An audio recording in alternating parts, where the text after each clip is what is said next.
ഇപ്പോൾ വരുന്ന ഒരു ബ്രേക്കിംഗ് വാർത്തയിലേക്കാണ്. First round report. കേരള സർവകലാശാലയിൽ സിൻഡിക്കേറ്റ് യോഗത്തിൽ 2 മിനിറ്റ്സ്. VC ഒപ്പിട്ട മിനിറ്റ്സിൽ രജിസ്ട്രാർ അനിൽകുമാർ സസ്പെൻഡ് ചെയ്യപ്പെട്ടതായി പരാമർശം. എന്നാൽ സിൻഡിക്കേറ്റ് യോഗത്തിൽ തയ്യാറാക്കിയ മിനിറ്റ്സിൽ കോടതിയുടെ പരിഗണനയിൽ ഇരിക്കുന്നതിനാൽ വിഷയം ചർച്ച ചെയ്തില്ലെന്ന് പരാമർശം. യോഗത്തിൽ തയ്യാറാക്കിയ മിനിറ്റ്സ് VC തിരുത്തിയെന്നാണ് ഇടത് അംഗങ്ങളുടെ ആരോപണം. 2 മിനിറ്റ്സിന്റെയും പകർപ്പ് റിപ്പോർട്ടറിന് ലഭിച്ചു. ഗോപാൽ ഷീല സനൽ നമുക്കൊപ്പം. Good morning Gopal Sheela Sanal. ഒരേ യോഗം, പക്ഷേ 2 മിനിറ്റ്സ്. ഇതിൽ ഏത് മിനിറ്റ്സിലാണ് വാസ്തവം ഇരിക്കുന്നത്?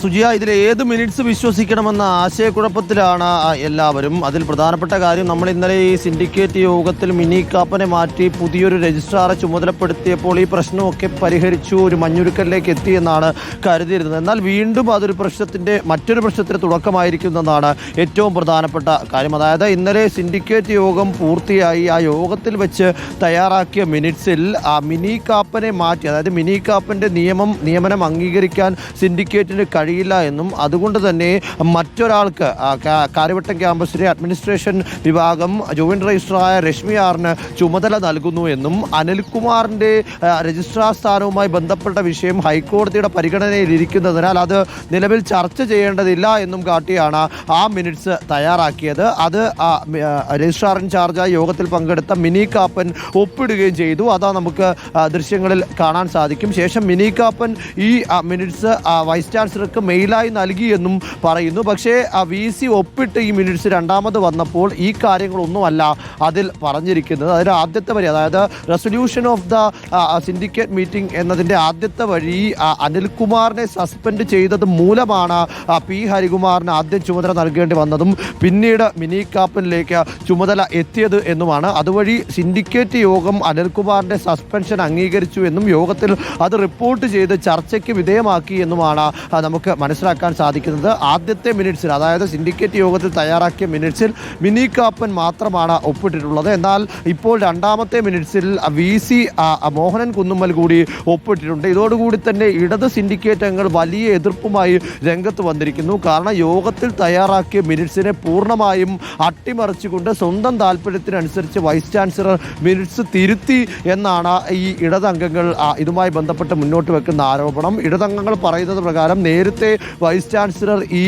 സിൻഡിക്കേറ്റ് യോഗത്തിൽ മിനിറ്റ്സ് തയ്യാറാക്കിക്കൊണ്ടിരിക്കുമ്പോൾ തന്നെ തനിക്കൊരു അത്യാവശ്യ കാര്യമുണ്ട് എന്ന് പറഞ്ഞ യോഗത്തിൽ നിന്ന് മടങ്ങുകയും പിന്നീട് മെയിൽ മുഖാന്തരം അയച്ചു നൽകിയാൽ മതിയെന്ന് അറിയിക്കുകയുമായിരുന്നു എന്നും പിന്നീട് ആ യോഗത്തിൽ വെച്ച് മിനി കാപ്പൻ മെയിൽ മുഖാന്തരം വൈസ് ചാൻസലർക്ക് ഈ മിനിറ്റ്സ് അയച്ചു നൽകുകയും ചെയ്തു. അതിനുശേഷം സ്വമേധയാ ഈ വൈസ് ചാൻസലർ ഈ മിനിറ്റ്സ് തിരുത്തിയെന്നും തിരുത്തിയ ശേഷം മിനി കാപ്പനെ കൊണ്ട് ഒപ്പിട്ട് വാങ്ങിയതിനു ശേഷം അദ്ദേഹം അത് രേഖാമൂലം തൻ്റെ ഒപ്പുകൂടിയിട്ട് മിനിറ്റ്സ് ആക്കുകയായിരുന്നു എന്നുമാണ് ഇടത് സിൻഡിക്കേറ്റ് അംഗങ്ങൾ ഈ ഘട്ടത്തിൽ ആരോപിക്കുന്നത്. ഇതിനെതിരെ നിയമ നടപടിക്കടക്കം ആലോചിക്കുകയാണ് ഈ ഘട്ടത്തിൽ സിൻഡിക്കേറ്റ് അംഗങ്ങൾ. അതായത് പ്രശ്നപരിഹാരമായി എന്ന് കരുതുമ്പോൾ അതിൽ അടുത്ത ഘട്ടത്തിലേക്ക് പ്രശ്നത്തെ കൂടുതൽ രൂക്ഷമായി മുന്നോട്ട് കൊണ്ടുപോകുന്നു എന്നതാണ് നമുക്ക് ഈ ഘട്ടത്തിൽ മനസ്സിലാക്കാൻ സാധിക്കുന്നത്. ഇതിൽ 2 മിനിറ്റ്സിൽ ഏതാണ് നിയമപരം, ഏതാണ് നിയമവിരുദ്ധം എന്നതാണ് അറിയേണ്ടത്. VC ഒപ്പിട്ടതിനാൽ തന്നെ അതായിരിക്കാം ഈ ഘട്ടത്തിൽ നിയമപരമാകുക. കാരണം വൈസ് ചാൻസലർ ഒപ്പിട്ടാൽ മാത്രമേ ഒരു മിനിറ്റ്സ് രേഖയാവുകയുള്ളൂ, അത് ഡോക്യുമെൻ്റ് ആവുകയുള്ളൂ. ആ ഡോക്യുമെൻറ്റിനെ ഇനി എങ്ങനെയാണ് ഇടതംഗങ്ങൾ പ്രതിരോധിക്കുക എന്നതാണ് കണ്ടറിയേണ്ടത്. അതിൽ കൃത്യമായി ആദ്യത്തെ സിൻഡിക്കേറ്റ് യോഗത്തിൽ തയ്യാറാക്കിയ മിനിറ്റ്സിൽ പറയുന്നുണ്ട്, അനിൽകുമാറിൻ്റെ വിഷയം കോടതിയുടെ പരിഗണനയിൽ ഇരിക്കുന്നതിനാൽ മാത്രമാണ് ഇത്തരത്തിൽ ഇന്നലെ രശ്മി ആർ എന്ന പുതിയ ഒരാൾക്ക് ജോയിന്റ് രജിസ്ട്രാർ പദവി നൽകിയത്. ആ കോടതി വിധിയിൽ തീർപ്പാകുന്നതോടുകൂടി തന്നെ രശ്മി ആറിൻ്റെ പദവി ഒഴിവാകുമെന്നും തുടർന്ന് അതനുസരിച്ചുള്ള മറ്റ് നടപടികളിലേക്ക് പോകും എന്നതുമാണ് ആദ്യത്തെ സിൻഡിക്കേറ്റ് യോഗത്തിൽ വെച്ച് തയ്യാറാക്കിയ മിനിറ്റ്സിൽ പറയുന്നത്. പക്ഷേ അതിന് നേരെ ഘടകവിരുദ്ധമാണ്, പരസ്പരമായി ഒരു ബന്ധവുമില്ലാത്ത മിനിറ്റ്സാണ് അതിനുശേഷം വൈസ് ചാൻസലർ മോഹൻ കുന്നുമ്മൽ ഒപ്പിട്ടതായി പുറത്തു വന്നിരിക്കുന്നത്. ഇതിൽ ഇനി ഏതിനാണ് നിയമസാധുത, ഏതിനാണ് നടപടിയെടുക്കേണ്ടത് എന്നതാണ് കണ്ടറിയേണ്ടത്. സുജയ, ഗോപാൽ, ഇങ്ങനെ 2 മിനിറ്റ്സ് ഒക്കെ വരുമ്പോൾ, പ്രത്യേകിച്ചും ഈ സസ്പെൻഷനുമായി ബന്ധപ്പെട്ട ഇത്രയും കോടതി കയറിയ വിവാദങ്ങളായി നിൽക്കുന്ന കാര്യമാണ്, കോടതിയുടെ പരിഗണനയിലിരിക്കുന്ന വിഷയമാണ് എന്നിരിക്കെ ചർച്ച ചെയ്തില്ല എന്ന് പറയുന്നത് എത്രത്തോളം വിശ്വാസയോഗ്യമാണ്? ഇങ്ങനെ ഒരു യോഗം നടക്കുമ്പോൾ അതിൽ ചർച്ചയുണ്ടാകാനായിട്ടുള്ള സാധ്യത വളരെ കൂടുതലല്ലേ നമ്മൾ പുറമേ നിന്ന് നോക്കുമ്പോൾ? അതിൽ വാക്കാലുള്ള പരാമർശം ഉണ്ടായി എങ്കിലും പക്ഷേ ഇത്തരത്തിൽ കോടതിയിൽ വാദം പൂർത്തിയായിരിക്കുകയാണ് എന്നും അതുകൊണ്ട് തന്നെ ഈ വിഷയം നമ്മളിപ്പോൾ ചർച്ച ചെയ്യേണ്ടതില്ല. കോടതി വിധി വന്നതിന് ശേഷം സിൻഡിക്കേറ്റിന് ഈ വിഷയം ചർച്ച ചെയ്യാം, അതിനുശേഷം തുടർ നടപടി എടുക്കാം എന്നതാണ് സിൻഡിക്കേറ്റ് യോഗത്തിൽ ഇടതംഗങ്ങൾ തന്നെ മുന്നോട്ട് വെച്ച ആവശ്യം. ഇടത് സിൻഡിക്കേറ്റ് ആയതിനാൽ തന്നെ, ഇടതംഗങ്ങൾക്ക് മൃഗീയ ഭൂരിപക്ഷമുള്ള സിൻഡിക്കേറ്റ് ആയതിനാൽ തന്നെ ആ തീരുമാനം ഒരു പരിധിവരെ അംഗീകരിക്കപ്പെട്ടു എന്നുമാണ് മനസ്സിലാക്കേണ്ടത്. കാരണം അതുകൊണ്ട് തന്നെയാണ് ഈ മിനിറ്റ്സിൽ അക്കാര്യം രേഖാമൂലം എഴുതിയിട്ടുള്ളത്. ആ മിനിറ്റ്സ് തയ്യാറാക്കുന്നതും രജിസ്ട്രാറാണ്. രജിസ്ട്രാർ തയ്യാറാക്കി രജിസ്ട്രാറാണ് ഒപ്പിട്ടിരിക്കുന്നത്. അതും വൈസ് ചാൻസലറുടെ നോമിനിയായി ഉൾപ്പെടുത്തപ്പെട്ട മിനി കാപ്പനാണ് ആ മിനിറ്റ്സ് തയ്യാറാക്കിയത്. അതുകൊണ്ട് തന്നെ അത് ഏറെക്കുറെ വിശ്വസിക്കാം എന്ന് തോന്നുന്നു. കാരണം വി സിയുടേതായിട്ടുള്ള ആൾ തന്നെ തയ്യാറാക്കിയ മിനിറ്റ്സാണ്. അതിൽ കൃത്യമായി 2 വരികൾ അവസാനമായി പറയുന്നുണ്ട്.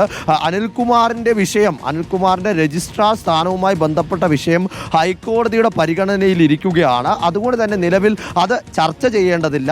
ആ വിഷയത്തിൽ തീരുമാനമാകും വരെ രശ്മി ആർ എന്ന പുതിയ രജിസ്ട്രാർ ഇൻചാർജിന് ഈ പദവി നൽകാമെന്നുള്ള കാര്യം അത് ആ സിൻഡിക്കേറ്റ് തന്നെ അംഗീകരിച്ച, സിൻഡിക്കേറ്റിൻ്റെയും വൈസ് ചാൻസലറുടെയും രജിസ്ട്രാറുടെയും സാന്നിധ്യത്തിൽ തയ്യാറാക്കിയ മിനിറ്റ്സിലുണ്ട്. ആ മിനിറ്റ്സ് അല്ല രേഖാമൂലം ഔദ്യോഗികമായി ഇപ്പോൾ പുറത്തു വന്നിരിക്കുന്നത്, ഇപ്പോൾ ഡോക്യുമെൻ്റ് ആയിരിക്കുന്നത് എന്നതാണ് ഇതിൽ ഏറ്റവും ഘടകവിരുദ്ധമായിട്ടുള്ള കാര്യം. കാരണം ആദ്യത്തെ മിനിറ്റ്സിൽ തന്നെ ഈ അനിൽകുമാറിൻ്റെ സസ്പെൻഷനെ കുറിച്ചോ അല്ലെങ്കിൽ പി ഹരികുമാർ അദ്ദേഹത്തിന് ചുമതല നൽകിയതിനെ കുറിച്ചോ പറയുന്നില്ല. പി ഹരികുമാറിന് ചുമതല നൽകിയെന്ന് 2 വരികൾ മാത്രമാണ് പറഞ്ഞു പോകുന്നത്. പി ഹരികുമാറിന് 2 ദിവസം ക്യാഷ്വൽ ലീവ് എടുക്കേണ്ടി വന്നതിനാൽ അദ്ദേഹത്തിന് അസൗകര്യമുണ്ടായി. ആ അസൗകര്യത്തെ തുടർന്നാണ് മിനി കാപ്പന് വൈസ് ചാൻസലർ നിയമനം നൽകുന്നത്. എന്നാൽ ആ നിയമനം അംഗീകരിക്കാൻ കഴിയില്ല എന്നും അത് സിൻഡിക്കേറ്റ് ചട്ടവിരുദ്ധമാണെന്ന് വിലയിരുത്തിയെന്നും അതുകൊണ്ടാണ് ഇത്തരത്തിൽ മറ്റൊരാൾക്ക് ചുമതല നൽകുന്നത്. അപ്പോഴും അതിൽ പരാമർശിക്കുന്നുണ്ട് അനിൽകുമാറിൻ്റെ നിയമനം, അനിൽകുമാറിൻ്റെ സ്ഥാനം അത് ഹൈക്കോടതിയുടെ പരിഗണനയിലിരിക്കുന്നു, അതുകൊണ്ട്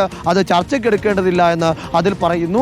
അതേസമയം തന്നെ വൈസ് ചാൻസലർ ഒപ്പിട്ട മിനിറ്റ്സിൽ പറയുന്നത് ഈ യോഗത്തിൽ തന്നെ സസ്പെൻഷൻ റിപ്പോർട്ട് ചെയ്തുവെന്നും സസ്പെൻഷൻ നടപടി നടന്നതിനാലാണ്, അതായത് അനിൽകുമാറിനെ സസ്പെൻഡ് ചെയ്തു, അതുകൊണ്ട് പി ഹരികുമാറിന് ചുമതല നൽകേണ്ടി വന്നു. പി ഹരികുമാർ ക്യാഷ്വൽ ലീവിൽ പോയി, അതുകൊണ്ട് മിനി കാപ്പന് വൈസ് ചാൻസലർ ചുമതല നൽകി. ആ മിനി കാപ്പൻ്റെ ചുമതല ഇന്നലെ വൈകുന്നേരത്തോടു കൂടി ഒഴിവായി. പകരം കാര്യവട്ടം ക്യാമ്പസിലെ ജോയിന്റ് രജിസ്ട്രാർ ആയിട്ടുള്ള ആർ രശ്മിക്ക് ചുമതല കൈമാറി. അതായത് വൈസ് ചാൻസലർ ഒപ്പിട്ട് പുറത്തു വന്നിരിക്കുന്ന മിനിറ്റ്സ് അംഗീകരിക്കുന്നത് യോഗം ഇത്തരത്തിൽ രജിസ്ട്രാർ അനിൽകുമാറിൻ്റെ സസ്പെൻഷൻ അംഗീകരിച്ചു എന്നും അതുകൊണ്ട് അത് മിനിറ്റ്സ് ആയി എന്നുമാണ്. ഇതോടുകൂടി തന്നെ ഇത് അടുത്തൊരു പോർമുഖം തുറക്കുന്നതിനുള്ള കാരണമാകുമെന്ന കാര്യത്തിൽ യാതൊരു സംശയവുമില്ല. ഇനി ഇടത് സിൻഡിക്കേറ്റ് അംഗങ്ങൾ ഇതിനെ എങ്ങനെയാണ് നിയമപരമായി നേരിടാൻ പോകുന്നത് എന്നതാണ് അറിയേണ്ടത്. ഇതിൽ നമുക്ക് മനസ്സിലാക്കാൻ സാധിക്കുന്ന കാര്യം അടുത്ത സിൻഡിക്കേറ്റ് യോഗത്തിൽ മാത്രമേ ഇത് റിവോക്ക് ചെയ്യാൻ സാധിക്കുകയുള്ളൂ. നിയമപരമായി ഇനി വേണമെങ്കിൽ 2 മാസത്തിന് ശേഷം മാത്രം ഒരു സിൻഡിക്കേറ്റ് യോഗം വിളിച്ചാൽ മതി. അതിനുള്ള